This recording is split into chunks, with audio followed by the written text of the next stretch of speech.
Good afternoon, everybody. My name is Jenny Pearson. I'm an Education Officer for the Primary Health Network. Welcome to our Mastermind today, Creating Longevity in Your Practice Accreditation Systems.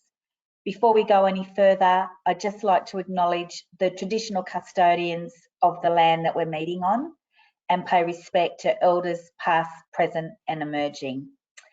We have two presenters for you today. Michelle McDonald. Michelle is a Program Manager for QPA. Her role oversees the QPA General Practice Accreditation Program and all related areas. She plays a key role in QPA's own accreditation journey. Michelle has a background in corporate business as both a business analyst and an auditor. Our other presenter is Renee Wood. Renee is a Primary Care Improvement Officer with the Primary Health Network. All right, I think that's all you need to hear from me. Don't forget to fill out the evaluation at the end, and I will just make Michelle a presenter. Whoops, here we go.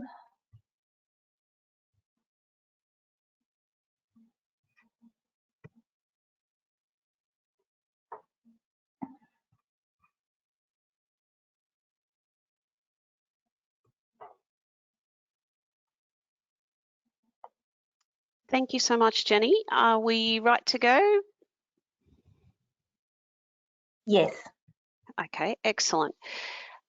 So I just want to thank you very much for having me today and to talk about creating longevity in your practice accreditation systems. I reiterate Jenny's comments in relation to the acknowledgement of country, but would also like to excuse me, make a special mention of the Wiradjuri peoples as I am situated on Wiradjuri land today. In terms of today's presentation, we'll have a look at what our practice accreditation systems are and the management systems that underpin accreditation. We'll review some techniques which we can use to analyse our systems, have a look at how we might review the systems themselves, and then have some discussion around the monitoring process for practice accreditation systems. And just a quick little recap on implementing changes in your systems, and then we'll have some time for questions, hopefully. In terms of accreditation systems, so often when we think of a system in general practice, we are really thinking about our software system. So best practice, Genie, Medical Director, even Hot Doc, our PenCat, you know, things like that. Those sorts of systems are not what we're going to focus on today. Today, what I want to share with you are some of the systems or processes that you're going to need to have in place within your practice to meet the ongoing requirements of the RACGP standards for general practice 5th edition. So those requirements for accreditation. So you're going to say to me, what are they?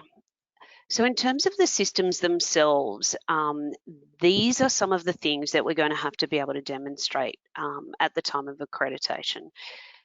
So when we think about some of these things, they're part of the operational aspects of what we do in general practice. What we don't necessarily consider them as a system in their own entity. So these things like cold chain management or the vaccine storage, the recall and reminder system, the infection control and the processes that we have around the infection control in your practice. Risk management is a big one. Now, this covers both the clinical risk and the business risk. So risk management system that encompasses clinical and business risks, a quality improvement system, an information security system. There's also things like health information management system. So when I'm referring to health information management and the system around that, we're really talking about the medical records content, the way you transfer data, referrals, the privacy, and all the sort of issues around that. If you have, if you participate in terms of the health records, any information that you might share with your PHN in terms of PIP-QI, any of those sorts of areas. Really, that umbrella of the health information management system encompasses all of those things.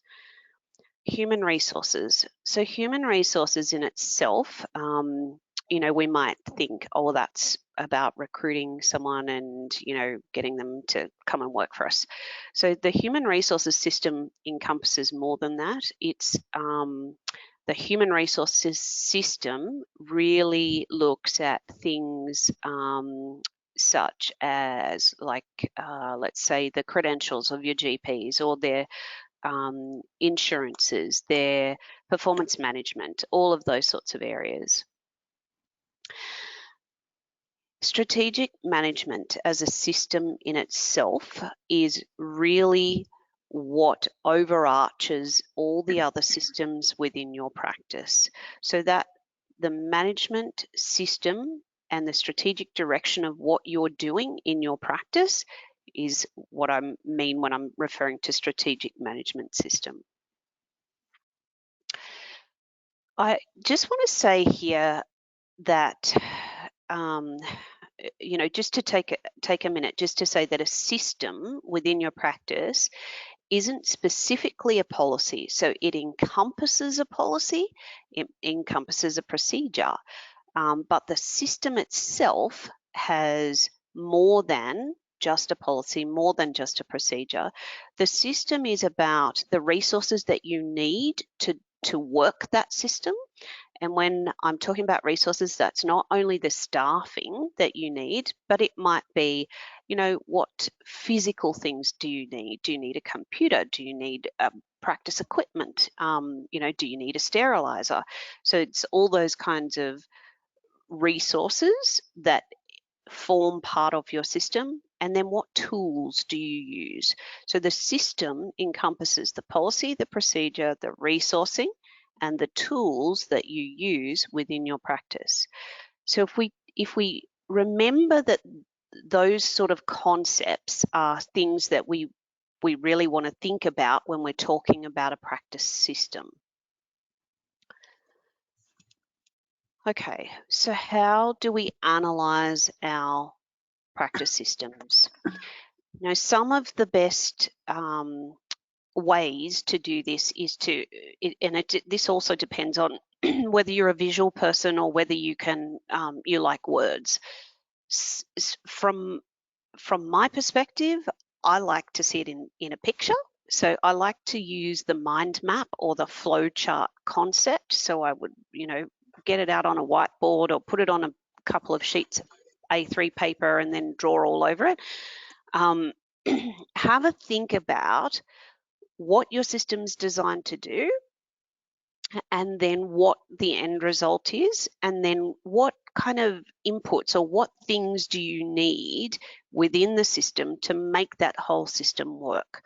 So a technique that I use when I analyze the systems within my business is to actually map that out, put that in a mind map, put that in a flow chart. If this happens, that happens. You have little boxes, have little arrows, have a look at it as a holistic system. Then obviously we can start to look at what policies are related to this system. Bring all those policies out and have a look at them. Then underneath those policies, if there are specific procedures that are not contained within the policy or the policy and procedure manual, what are they? Bring all of those things out, then consider, as I said before, what are the resources that you need within the system. So map those out, write them out, put them on a piece of paper, have a big sort of clear space on your desk, have a look at what that whole system looks like in terms of the analysis of the system. Then consider, as I said before, what tools do you use? Do you use, if it's your recall and reminder system, you might have, you might use HotDoc to help you manage that. So you then start to bring in some of those other things that, like the tools that you're using. So when you've got all of this information, so you've got it all out, you're having a look at it, you're analysing that system. You've got everything that you think is going to be related to the system that you are reviewing. So how then would we review that system? This is the big question. Before I would even start doing the mind mapping and getting everything out, or before I'd get too in depth with that, I think that the best person to give you a bird's eye view of a particular system is the people that are working within that system, the people that are using it now. So interview, or chat to, doesn't have to be formal, but just have a little chat to the people in your practice that are actually doing the job. They're actually participating at an operational level in that system. So what is working really well? These are some of the questions that you should ask them. What's working really well? What do you like about it? What's really efficient? What doesn't work well? What's your biggest issues? Do you have any suggestions about how this might work? Or, sometimes it's worth asking, do you understand why you do that? It really gives you some more insight in terms of what the practice personnel, what the team members are using that system to do. So you may think you've got this fabulous system in place that's working really well.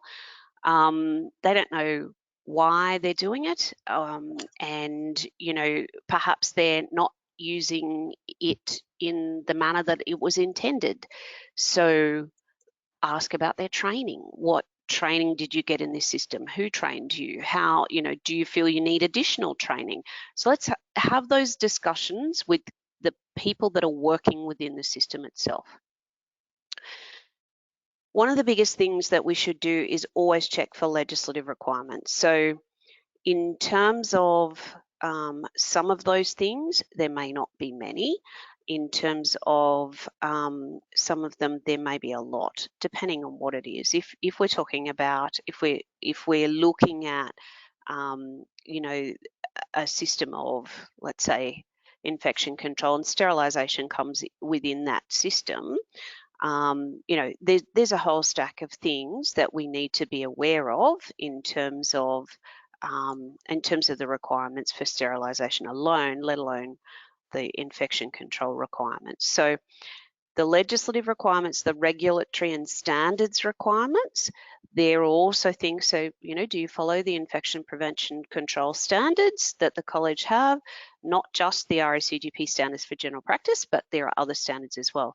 So if you're looking at human resources as a system, for example, and you have registrars in your practice, you may also need to look at the standards that you get accredited to for to enable you to have registrars in the practice.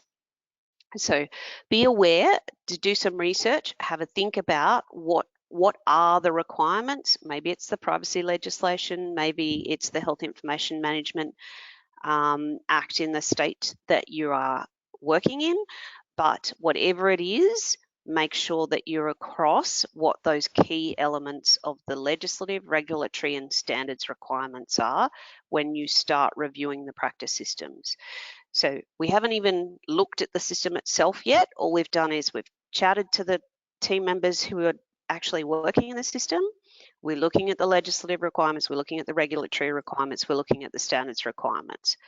Okay, so now we need to have a think about the strategic direction of your practice.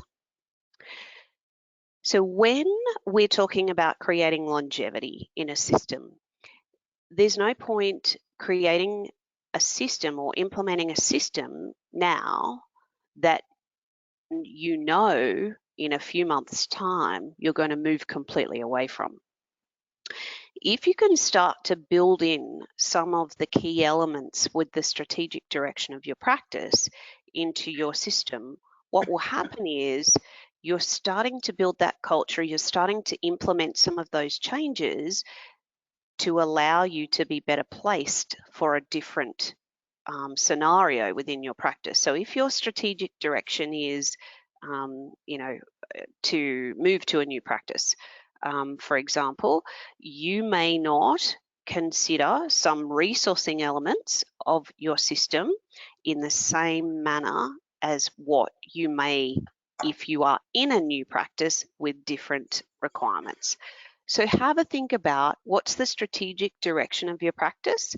What are your goals? What are your what's the ownership or leadership model of your practice planning to do? What governance support have you got in terms of implementation of the strategic direction? And then what leadership have you got or are you demonstrating within the practice itself in relation to the strategic direction?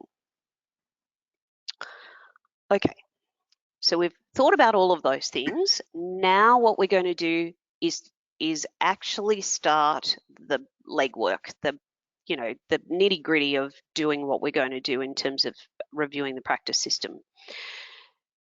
I just want to say here, again, I keep coming back to, in terms of what we think our system is, we'll often go, my go-to is, it's the policy. It's my policy on whatever that is, human resources or, recalls and reminders.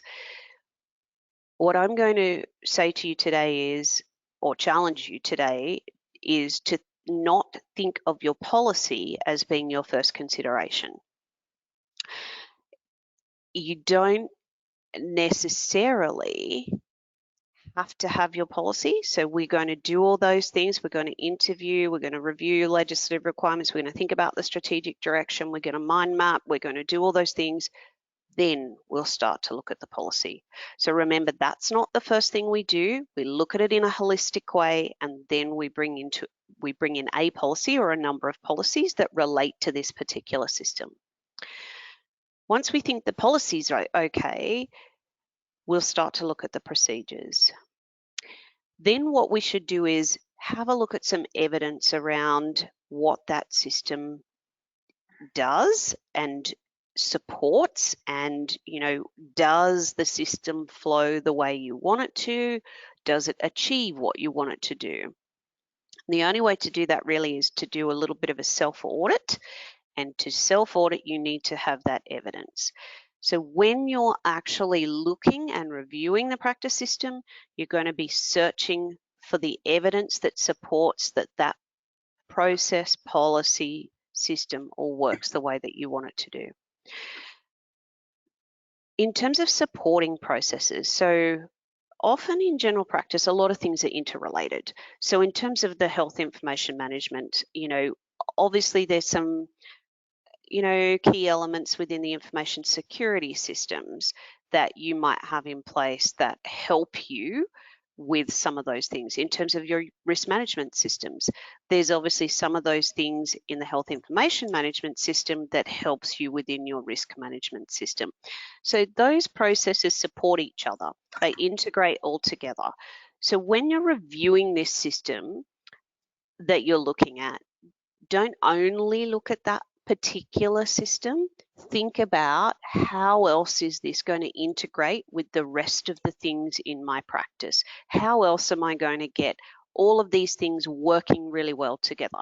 So there's no point looking at it in isolation if it's not going to, have that traction and integrate properly within the practice.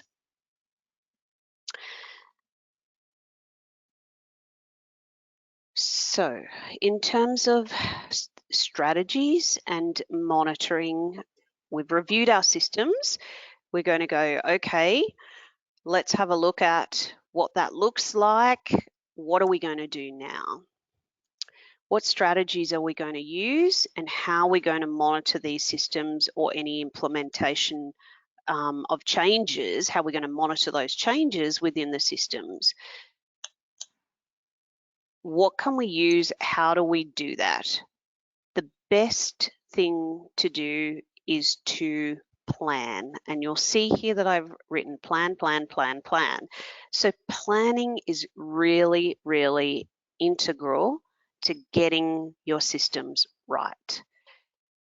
If you plan properly, if you plan correctly, if you plan in advance, you're going to get a better opportunity to create some more, I'm going to say, robust systems within the practice. So what do we plan to do? We're going to plan to get buy-in. And when I say get buy-in, I'm talking about getting everybody on board. That includes the governance, includes the leadership team, includes all the team members that work within your practice. You need to get your practice staff to be doing what your system intends. So when we're talking about planning to get buy-in, what are we talking about? We're talking about things like, educating the practice team right, setting the system up right, resourcing or budgeting to resource, or, so you've got to have all of these components. So what are you going to plan to do? So getting that buy-in is really about getting all those ducks in a row, if you like. The next thing I've got here is plan to tweak your systems. And I'll talk about this a little bit later as well. In terms of when you review a system and if you make changes in that system, I guess the biggest challenge is really for us to say, okay, is it the final? Is it, hard and fast? Is it final? Is it done? Are we done? And my suggestion to you is not to think of it as being done. When you implement a system or when you change a system, and particularly if it's a significant change, there may be things that you haven't thought about in terms of what you're reviewing, in terms of another, process or resource that you're adding into the mix. It's important to be talking with the people again who work within that system. If you need to tweak things, if you need to improve something, if you need to iron out a little issue, then you have the capacity. So if you approach anything in terms of any changes that you make to a system, if you approach it as let's see, let's trial it and see. I know what my intention is, but I need to see it in operation. Let's check in again. Let's see where we're up to in a few weeks' time. Let me monitor it and let me see if it is actually achieving what I want it to achieve. Plan to systematically review. I guess that's really what we're talking about today, overarchingly. But sometimes we can change things. We can implement a new system. We go, yes, this is working perfectly. It's really important to undertake a systematic review of that system to ensure that what we're doing today is still going to be relevant in 2 years' time. And I guess if we look at COVID, for example, what we did 3 years ago in terms of our practice systems probably worked really well. Is it going to work the same way now? Probably not. We've got a whole stack of other requirements that we didn't have back then, and we've had to be, quite adaptive in terms of that business environment. So if we don't plan to systematically review those systems, we may find there are gaps. We may find that, there are things that have fallen down. So plan that systematic review of your systems.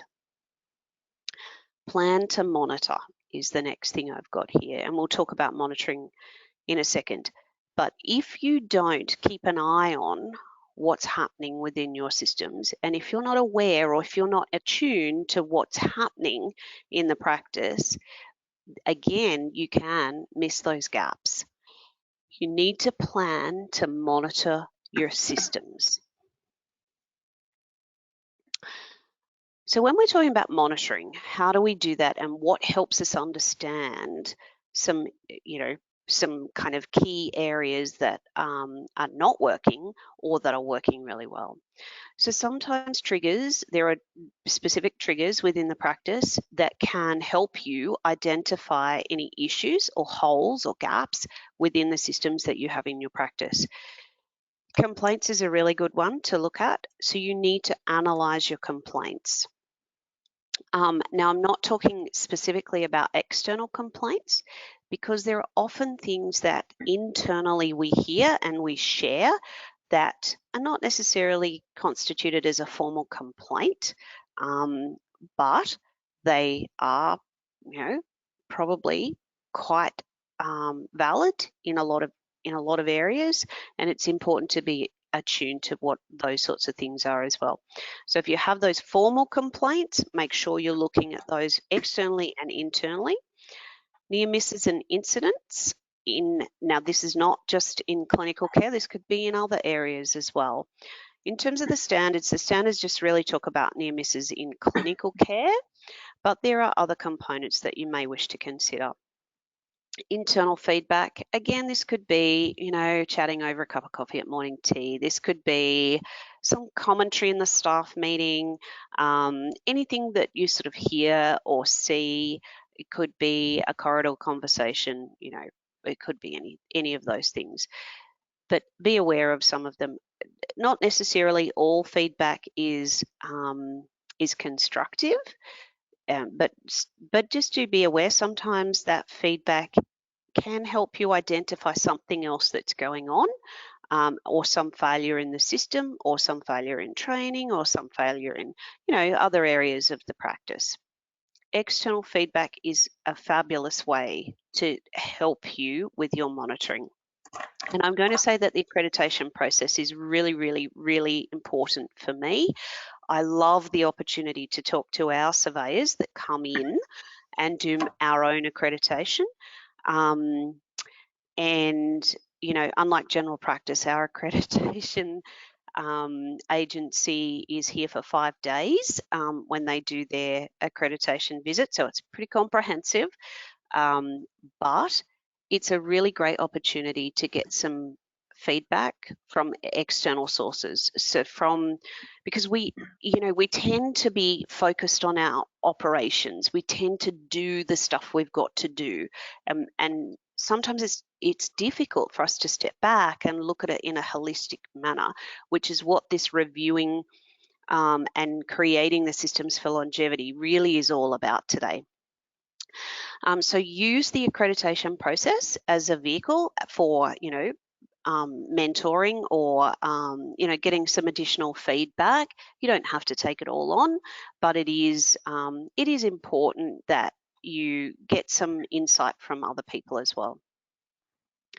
In terms of monitoring, sometimes some of those triggers that come up are around, a financial kind of thing that happens in the practice. So if your system for health information management is not working, if you get, let's touch wood that it doesn't happen, but if there's some sort of medico-legal issue that, then costs a lot of money, for you to review in terms of, or to deal with in terms of the practice, it is a driver or a trigger for you to go, okay, I've got to look at my system.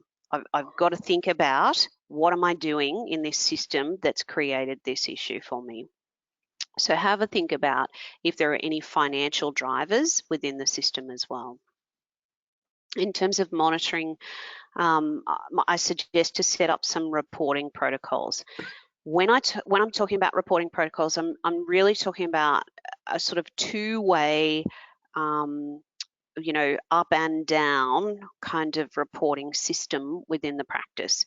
So report to your leadership team if that's not you, report to the clinical team, report to the staff meeting. So have some sort of, when you're monitoring these things in terms of systems, and that can be your quality improvement register, your risk register, some of those things, just make sure you're keeping everybody in the loop. So set up that reporting protocol, the structure that allows you to be reporting up and reporting down. Ensure that you've got a really good communication strategy in your practice. Ensure that you can schedule some time basically for this specific purpose. So schedule some time to review the systems in your practice. Try to get your leadership team on board in terms of giving you the time to do this. And I know this is really, really difficult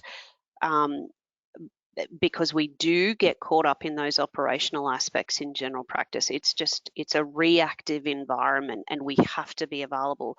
But it's also important to be proactive because that proactivity will help you create this longevity in your system within the practice. Use the tools that are available to you. So when I'm talking about the tools, if we're talking about, say, the recall and reminder system, for example, the tool you might use to help you there in terms of monitoring is just that quick query in terms of how many results have I got in the holding file, how many per practitioner, you know, how many are urgent, how many are non-urgent, you know, how many are clinically significant. Then in terms of utilizing those tools, think about, can I build some KPIs or key performance indicators into the contracts or the performance appraisal system that you have in the practice to help you manage these things. But in terms of having those tools available to you, you have to know how to use them. You have to do it on a regular basis, and you have to be able to have a mechanism for reporting and communication. In terms of ongoing monitoring, observation. So what you see and hear are really key to ensuring that you know what's happening within the system itself. Again, we can do this whole chatting with the people that are doing that, the operational aspects of the system. My suggestion here in terms of monitoring is keep a record of your reviews. The reason I say that is because every review that you do, every change that you make constitutes a quality improvement in your practice. So every tweak, every little thing that you do within the system are quality improvements. When we're talking about implementing changes in the system, you know, we've talked about some of these things before, but if you can create buy-in, if you can create some excitement, if you can create some kind of personal attachment for what you're doing within the improvement in that system, then what you will do is have that buy-in. You will what you'll do is increase the capacity of the team that are working within the system itself. Think about, and I know when you're talking to, you know, particularly when you're talking to the governance kind of, you know, leadership team, if you can talk in dollars, that really has a bigger impact for you, particularly when you're talking about changes in systems. So think about when you are implementing changes, what is the financial benefit and or cost, and weigh those up. Maybe it's about risk management, maybe it's not about financial gain. So when you talk about it in terms of risk management, also consider what's the financial implication of not having that risk management system in place. When you're implementing changes in a system, my kind of tips here are, think about the language that you use and think about the delivery, not just what you say, but when I'm talking about the delivery, have a procedure set out, change the policy, have everything ready before you take that system change and then deliver it to the rest of your team. get buy-in from above before you deliver it below, or depends, sometimes it's a bottom-up strategy, sometimes it's a top-down strategy. So have a think about what's more appropriate, deliver it in the best way that is appropriate. The best thing you can do in terms of implementing changes within any practice systems is lead by example. So when you lead by example, you do those things that you have implemented. You talk about it in a positive manner. You lead by example in every sort of thing that you do within the change in the system. Look, I'm conscious of time, but I just wanted to quickly say it's important to remember when we're talking about the practice systems and you know, particularly in relation to creating longevity in those systems. It's important for us to remember that a system is never rigid. A system should be fluid and adaptable. It has to be reactive to the changes within your business environment. So basically, it has to be reactive to the changes within the practice. You know, if we had not changed what we were doing in terms of COVID, for example, you know, there are massive risks. There are massive implications. You know, if we think about our system being hard and fast, not adaptable, not fluid, then we're not going to achieve this growth and these quality improvements, and we're not going to stay relevant and up to date. So when we think about our system, it's good, it works for right now, but it's not necessarily going to work forever and ever. So this important concept of creating longevity is really thinking about, where do I want to go? Where do I want to be? What do I need to think about? What's changed? How do I update? How do I do this? But remember, your system will never ever be hard and fast for the entirety of its existence. So you will need to tweak these things as you go forward. I am hoping I haven't taken too long, but I'm sort of up to questions. Just wondering if you had any questions for me, Jenny.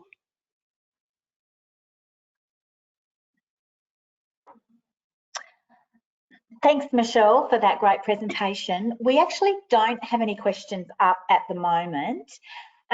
Just while we're waiting, I know that we've gone over time. If you need to leave, that's okay. Renee is just going to do a quick presentation that's just going to take a couple of minutes. And we might have a question through by the end of that. Thanks, Renee.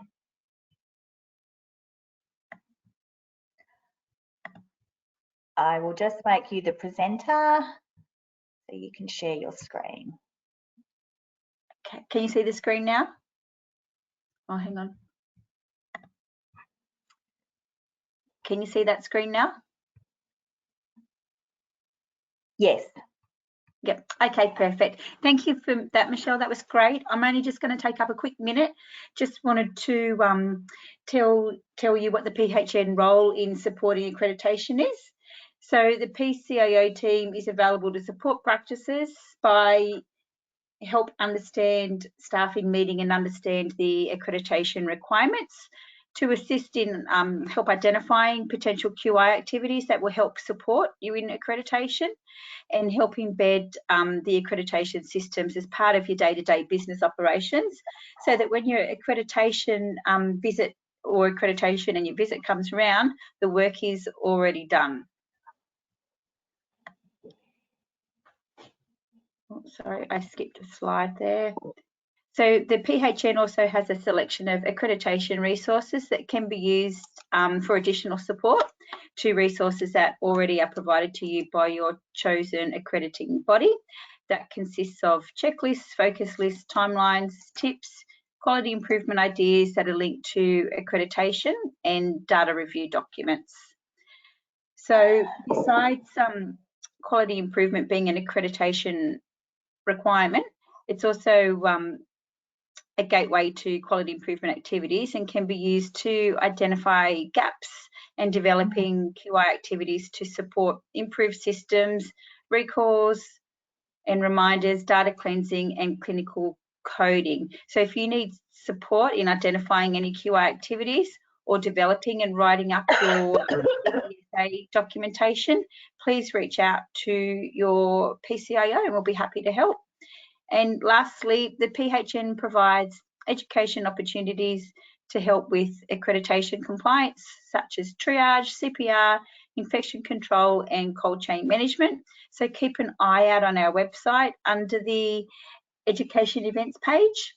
And we also have the PHN's community of practice, which are open to primary care providers within our PHN network.